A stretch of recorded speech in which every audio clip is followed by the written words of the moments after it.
So I've been using live multicam for many videos and a couple months now, and I want to show you guys the setup I use, some of the challenges I've found, and how I'm currently using live multicam to run this channel. So first we're going to talk about what I actually use. And primarily I have two iPhones that I go between with these camera angles. The side angle shot that I have set up in this ring light right here, and the top down shot I have held up by this arm that goes onto my shelf with all my lovely transformers here. Today I also have a front facing view with probably my backup iPhone, if you will. And this is probably going to be the most poorly lit one, as I don't use this angle very often, so I don't have a lot shining directly on my face to light that up properly, and it's also the weakest camera out of the bunch, but it should give you an idea of another angle you could do for your own setup. And I mean, I'm obviously still using it, and it doesn't look awful. It is just not the best ever. And to clarify here, I am by no means a professional at this.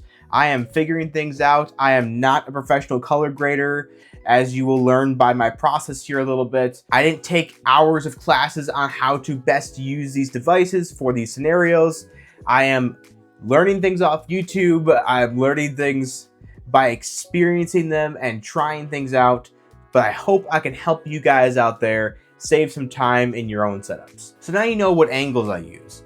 And for cameras, obviously to use the live multicam feature on the iPad, you're gonna need iPhones. So for this main angle, I have an iPhone 15 Pro, not Pro Max, just 15 Pro. I bought this one renewed to get it at a discount. It does not have a cellular plan or anything like that. It's simply my camera phone, and it also helps me do some beta testing of software. And then my main phone, which is my iPhone 15 Pro Max, this is my actual personal phone, personal device, and it really helped me jumpstart this entire channel, as the first video I ever made was filmed using just this phone and just that phone's microphones. And I made it look like I had a couple different angles by at one point stopping the recording, switching the camera to a different spot, starting the recording again, and blending it and editing after the fact. So yeah, you could definitely make things work if you got only one phone. It just definitely requires a lot more effort and time in the production of the video, but I've done it before. You can do it too. You can start with just a cell phone you have in your pocket, I guarantee you. But even if you have an older phone laying around, let's say an iPhone XR, and you're like, no way is this thing gonna be able to record in 4K, 30 frames per second, and actually look decent. Well, you're seeing it right now. This is 4K, 30 frames per second. It cannot do HDR, it has to do SDR. So I've made this entire video SDR, but that's not bad. I actually made a couple videos in HDR and had some complaints about how bright it was, and that's fair. I mean, it did get really bright. So I either have to fine tune my HDR use a little bit, or I'm just gonna keep things in SDR for now. Honestly, for YouTube, SDR is not bad at all. So actually the first couple videos I made using live multicam was my 15 Pro Max and this old iPhone XR I had laying around. And I still felt the quality was better than when I was trying to use two Osbot webcams. So I ended up selling those and putting that towards getting this iPhone 15 Pro, which I also think increased the quality again. So now I've been using these two 15 Pros as my camera setup in my last several videos. That's why I kind of call the XR here my backup iPhone, or if I need to film these two at the same time. And obviously for this video, I've brought it back to be another angle, and I could do this in the future as well. Let me know if you guys want this front on angle, or if you want me to try to move the ring light and all this to this side more and focus right here as the main angle. The worst thing for me in my room here is I have a window right behind me, and sometimes that causes a lot of glare shining through, so I find that this angle is a bit easier to control, so I can make sure it's not getting a bunch of glare on the lens or anything like that, and it's usually more consistent as well. I will say though, a huge benefit about this setup is how portable it is. If I want two angles or even three, wherever I go, all I need is to pack these three phones in a bag. And you can fit three iPhones in pretty much any bag. You can fit three iPhones in your pockets if you really want to. So even just giving them to other people to hold or something like that to record, or even using someone else's iPhone, using Final Cut Camera, you can still transfer the data after the fact. So it's a really, really convenient system. And having a couple portable tripods and all that stuff is super easy to do. Anything like that. This is very flexible and very portable. I also don't plan on this little room being my studio forever, so I'm happy to know that when I choose to move, my equipment is going to be super easy to transfer to a different place, and it's going to be no problem at all setting it up there. Honestly, the biggest difficulty is going to be moving the desk. I've also found good spots to fit these cameras where you're not really seeing the other camera in another shot. For example, this shot is catching a little bit of the arm of this camera, but you're at least not seeing the camera itself, which if you're not really looking for this arm here, you may not even notice it right away, which is kind of nice. The front on camera, because iPhones have their cameras on one side, it sticks out this way a bit more. So I'm able to put it in a spot where you can't see the tripod at all, and it still looks really centered on my face, even though it's actually more off to the side. And then obviously neither of these angles are getting anywhere near the ring light over here. So that's safe and out of sight as well, which just makes a little bit of a cleaner look. It's a bit less obvious of what's all happening here, and just makes things a little bit nicer in my opinion. Not that it's a necessity to have them out of the shot. Some people actually like that look, and that's totally fine. Some people also like microphones being visible in the shot, which I don't have a problem with, but I do prefer a bit more of a subtle one, like a lapel mic like this. But again, I like being able to film pretty much wherever I'm at, just taking a couple iPhones and some tripods with me, and that's super nice. Same with this Hollyland Lark M2 mic. It has a nice charging case and a nice carrying bag that can fit all the accessories with it, and you can put that in your bag as well. And the thing has ridiculous battery life. I'm going to show this case right here, and as you can see, it still has some battery left in the case, somewhat around 50%. I mean, these indicator lights only tell so much. It's not like an exact percentage, but it's somewhere around that vein. And I have had these for months, and I have still not charged them once. Now, obviously, that's not the individual mics, that's the charging case itself. But I've also never had one of these individual mics die while I'm trying to film. And I have filmed like 4 videos in a day at certain points. And I had it on the entire time through that. And trust me, my takes are much longer than the videos themselves. So I'm sure it's been like 4 to 5 hours straight of me wearing this and using it, and never had a problem with it running out of battery life. So, I mean, you judge for yourself if you think these microphones have been sounding really good. I'm also not great yet at fine-tuning microphones and finding the best way to utilize the sound out of these things. So most of the sound you're getting is pretty much the default out-of-box sound. But if you're like me and you still haven't learned all that stuff yet, or you're starting out pretty new on your YouTube channel or whatever you're wanting to use these for, well, that's not a bad thing, because I think their default sound is still really, really good. So I found that the best phone to attach the receiver of those microphones to is actually been the 15 Pro over here, as it's actually the farthest away from where I'm speaking. And for live multicam, it uses the audio to sync the video. So the better and clearer the audio is, will make the syncing even smoother. I actually did not do that when I had the iPhone XR in this angle, and I had the iPhone 15 Pro Max that had the receiver. And I was noticing some syncing issues with the XR and the 15 Pro Max. Now, that could have partially been because this is an older phone and it's just having a hard time keeping up with the high frame rates and all that stuff at 4K. That definitely could be a factor, but I think not having great audio from over here was definitely part of the problem. So hopefully this angle isn't too out of sync this time around, as it's much closer to me. But we'll see, and maybe this phone was just the problem, and this video should tell that as well. I think ideally something like live multicam is going to work the best with the newest phones, the newest iPads, all that kind of stuff. But it definitely works with older iPhones. As long as it can run iOS 17, your phone can work with live multicam and can download the Final Cut Camera app. So yeah, I found that this is the best camera to have the receiver on.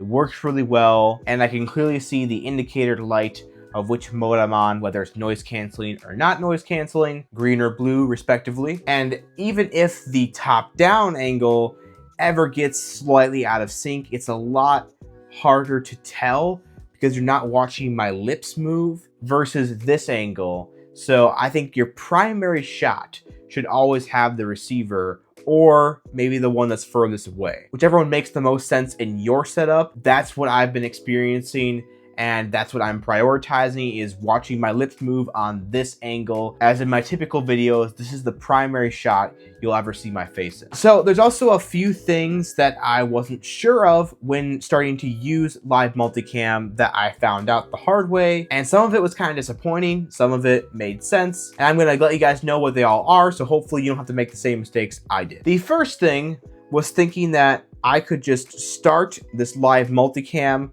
on my iPad here, and then just go out of the app, let it run in the background, and still show some stuff on my iPad. That does not work. If you leave the live multicam, it will stop the recording immediately. Whether that's going out of the app entirely, or even if you have Stage Manager open and you switch to a different stage that it's not in, then it will stop recording. So if I switch to my note stage right here, it would stop with the recording. I'm not gonna do that right now, but I will show some B-roll of that actually happening so you guys can see it for yourself. But yes, I learned it the hard way. I was thinking, oh, I can just use my one iPad to be in the video and run the video and occasionally reference my angles if I ever need to. It'll be great. What could go wrong?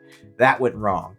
So I ended up switching to having two iPads, one to actually be in the video most of the time, and one to be off to the side running things. I also still have an external monitor right here that I can hook my iPad into to either show the angles or show some notes or something like that if I want that up there. I never fully script my videos, but I do like to have bullet points. So I have been using the 13-inch M4 iPad Pro as my live multicam hub. For this video, I'm doing it all on the 11-inch, as I'm actually wanting to show you guys what's actually happening on screen as well. And I think showing it right here on the 11-inch is working great. Also, you don't have to use live multicam to still very much utilize Final Cut Camera and the iPad's multicam editing feature. What you could do is start each iPhone camera individually recording in Final Cut Camera, and then just transfer all the files after the fact using Final Cut Camera again, and then you can just select each angle and create a multicam. That does work. So if you only have one iPad and you occasionally want to show that iPad in the video, and not everyone's even going to want to show their iPad in the video, but if you occasionally will want to, you could make it work for that video or two, and you don't need to have a second iPad by any means. But if you're going to show an iPad in almost all of your videos, I will say it's going to be easier to do it that way, but it is doable. You could also, while you have your live multicam recording and in Stage Manager, you could drag in another app or another stage and just kind of block out the live multicam to the best of your ability, and then still utilize the screen and show some stuff on here and have it record in the background. It does work. It's not quite as clean, but you can make it work for a lot of things. Obviously, if you're doing benchmarks or something like that, I don't think it works that well because you're gonna want it not to be running in the background, using up RAM and processing power, as it'll skew all the results and everything like that. But if you need to make something work, you can absolutely make it work for a video or two, like I was mentioning. Basically, the worst part about starting them individually and putting them together after the fact is you don't get this preview window of seeing all your angles right here. And all these iPhones are gonna be turned away from you, as you're not gonna wanna use the selfie camera. You're gonna wanna use the back cameras, as those are so much better for videos. So this gives you a nice, clean preview of what it's actually going to show in the video, versus you trying to kind of look behind them and guess what the angle is gonna actually look like. Or I've also tried before using my Apple Watch, showing the camera on there, kind of guessing and lining up where the phone's gonna hit. So maybe a good method could even be set it up in live multicam, get them all in the right spot, then quit the live multicam, and then push record on all of them. At least you get a preview, and then you know they're gonna stitch together great after the fact. So that's all options you can do. You don't have to use live multicam to utilize the multicam on the iPad. This goes for using other kinds of cameras too. If you don't want to use iPhones, you can still use the iPad's multicam feature by just making sure they all have audio with them, and you just have different cameras around you, and you can stitch it together after the fact. If I wanted this to be a Samsung phone right here, I could do that. I just wouldn't have it in the live multicam. I couldn't transfer it with Final Cut Camera or anything like that, but I can still take the file, put it in here and add it as an angle. So hopefully that gives you guys some cool ideas to do with your iPhones or phones in general and your iPad to make some pretty dynamic videos. Also, I like to keep at least one of these 4 angles open so that way I can add something else in after the fact, like a screen recording, which you've already seen a couple times me pull up from this iPad. And that's because I'm including audio with the screen recording. You have to actually go into it and turn on the microphone before you hit record. But if you have audio, you can actually add this as an angle, even if it's not in the live multicam. Once you have this live multicam clip, you can still edit the angles and adjust them after the fact, or add an additional angle and have them all sync with the audio. So I personally recommend you only use 3 while you're recording, especially if you think there's a chance you're gonna throw in some other angle or the screen recording at all. I'll probably mostly do 2 as well. So that way, if I have anything else like a screen recording or some other device that has audio that's been recording, all that kind of stuff, I can put that in after the fact and still have it sync with it.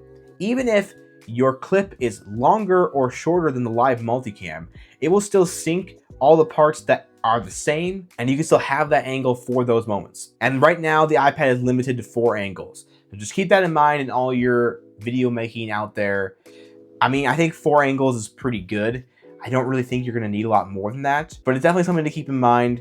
And also note that if you have a completely external audio source, like a professional microphone that records on an SD card, that will take up a full angle unless it's actually directly connected to one of your iPhones. So another good reason to have an open spot, or maybe even 2 open spots for audio or video sources you want to use. That's why I still think the Hollyland Lark M2 microphones are a great pairing with this setup, as it goes right into your iPhone. It doesn't take up another angle or anything like that. It just takes the place of that iPhone's audio input, and it captures the audio really, really well. Great built-in noise canceling, and I'm not going back from this anytime soon. Super portable, super minimal, and it does everything I need it to do. I also heavily encourage that even if you use multiple angles in your video, you do try to incorporate some level of B-roll using one of the iPhones after the fact. You can even make that in ProRes, things like that, to make it even better looking. I don't always have B-roll in my videos, but I try to usually have at least something like that, unless I am literally showing you something on my iPad or on this device the entire time. I need you to see everything that I'm showing you. That might be an exception, but oftentimes, even those, I probably could have fit some B-roll somewhere and either just rushed the video out a little too fast or didn't have the proper time to record the B-roll. So it's not like it's a deal breaker, but I think that really enhances the video if you can throw some of that in here and there. Now we've recorded this live multicam. So now I'm going to show you the next steps that I immediately take after finishing recording and what file formats I've been using and really what it looks like after you finish this initial video. All right, so for this part of the video, I've actually moved to my iPad Pro M4 13-inch to record what's happening now.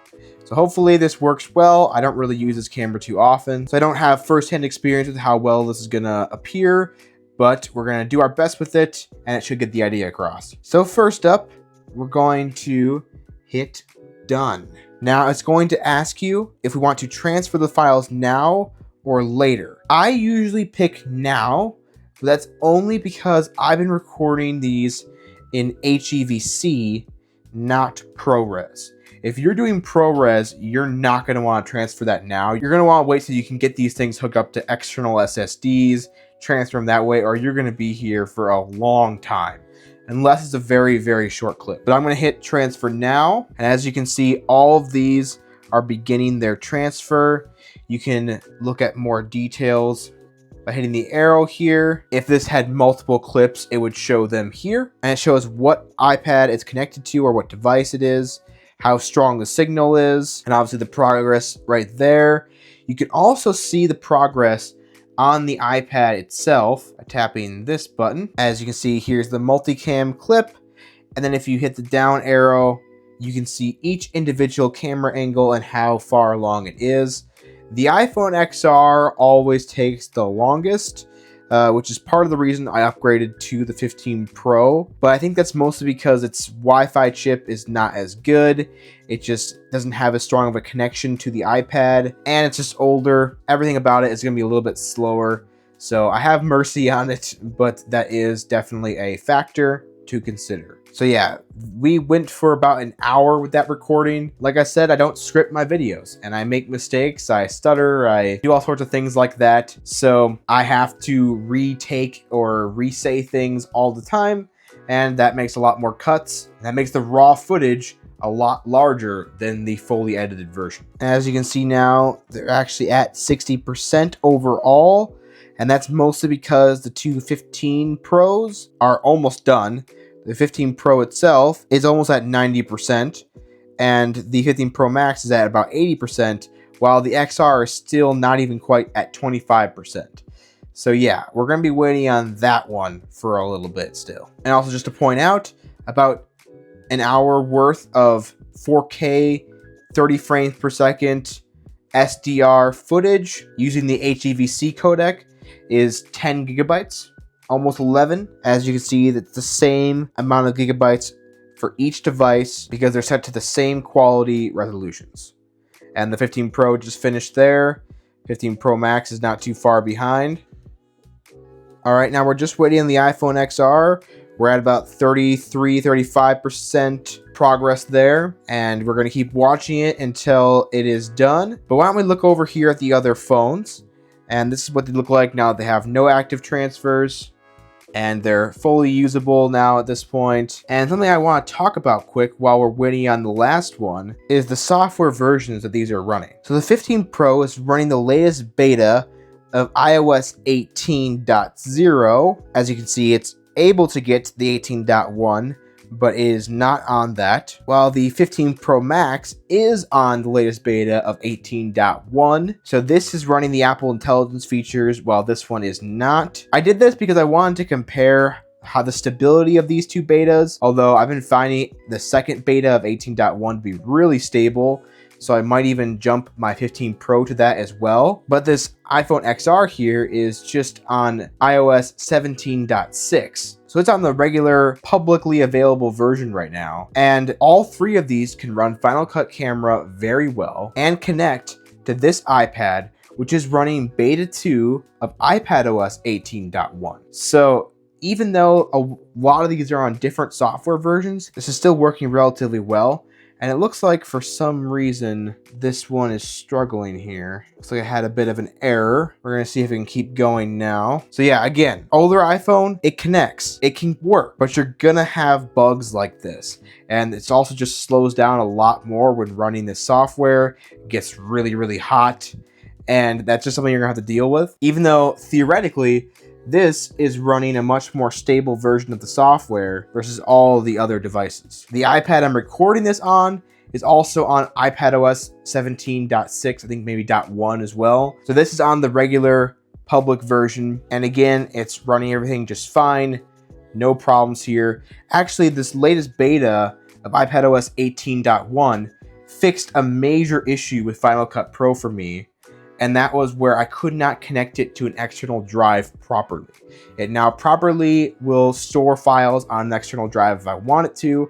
This one is not because I wanted it to run very smoothly, but it can do that now. So as you can see, it finished, no active transfers.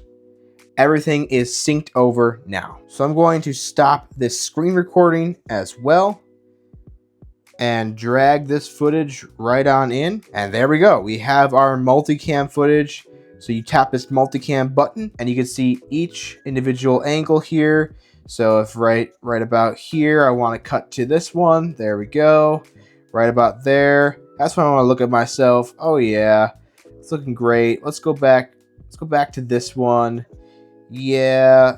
Okay, I'm talking here now. Let's go there. And it's super easy. Super convenient, and I got my screen recording here. This is going to be longer than the rest of the video, and I started it slightly before the live multicam, and it's been running this whole time afterwards. But I can still add it to my live multicam. So first I got to get it in here, so let's add it for my photos.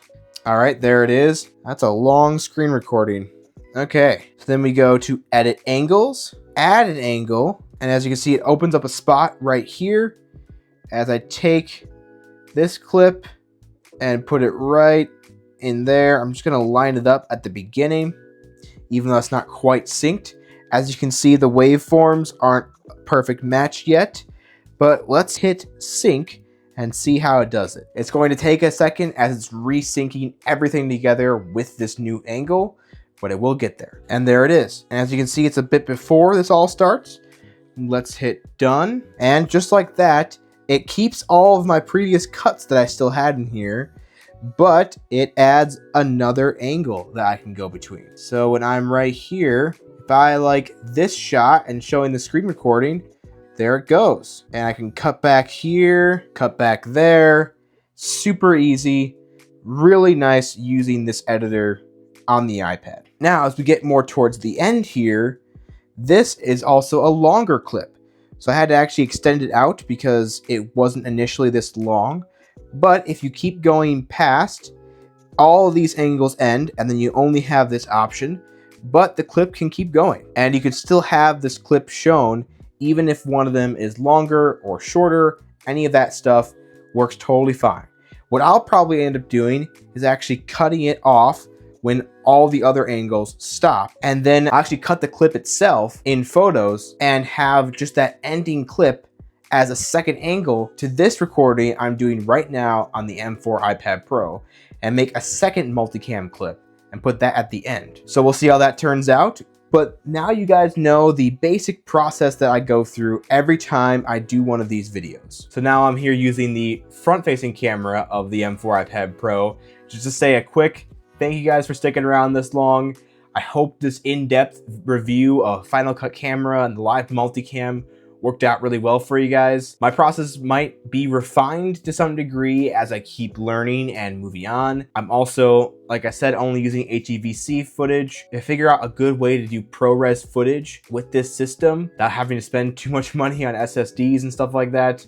I will definitely keep you guys posted. But unless you're doing a lot of color grading and color correction that way, ProRes isn't going to offer you a whole lot more than HEVC, and right now I don't know enough about color grading to warrant the extra storage space taken up by ProRes. But again, that's something I'm going to get better at, and as I keep doing more, I will make updated videos. Thank you guys for watching.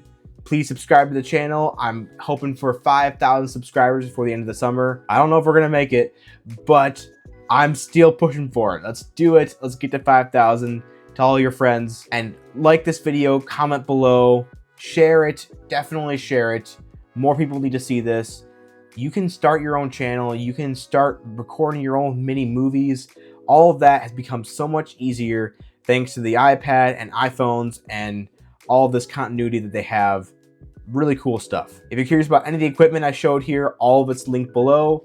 And as always, have a great rest of your day.